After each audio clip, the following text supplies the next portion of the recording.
Hello everyone. तर आज होता संडे. माझ्या दिवसाची सुरुवात झाली साबुदाणा खाऊन.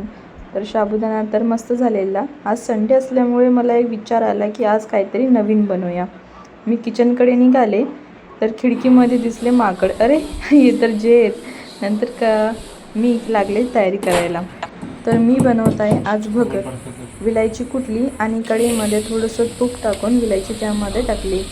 भगर चव जेवढी पाहिजे तेवढी मी घेतली आणि थोडीशी कढईमध्ये तेल गरम झाल्यावरती भगर त्यामध्ये टाकली. थोडंसं पाणी टाकलं. पाणी टाकून झाल्यावरती भगर 10 मिनटं शिजवली चांगली. थोडीशी चमच्याने त्याला मिक्स केलं. नंतर मी गूळ घेतला. जेवढा मला पाहिजे होता तेवढा गूळ मी चिरून घेतला आणि कढईमध्ये जेव्हा भगरमधलं पाणी आटलं आणि त्यामध्ये मी चमच्याने सर्व भगर मिक्स केली. थोडंसं वाटलं की आणखी शिजवायला पाहिजे होती. नंतर त्याआधी मी गूळ टाकला.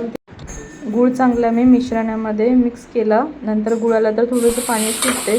गूळ आणि भगर चांगली शिजवली. तोपर्यंत गूळ आणि भगर मिक्स होऊन चांगलं त्यामध्ये पाणी सुटलेलं. तेवढ्याच पाण्यामध्ये भगरीला चांगलं शिजवलं आणि नंतर डिशमध्ये भगर घेतली आणि टेस्ट केली. तर भगर तर एक नंबर झालेली.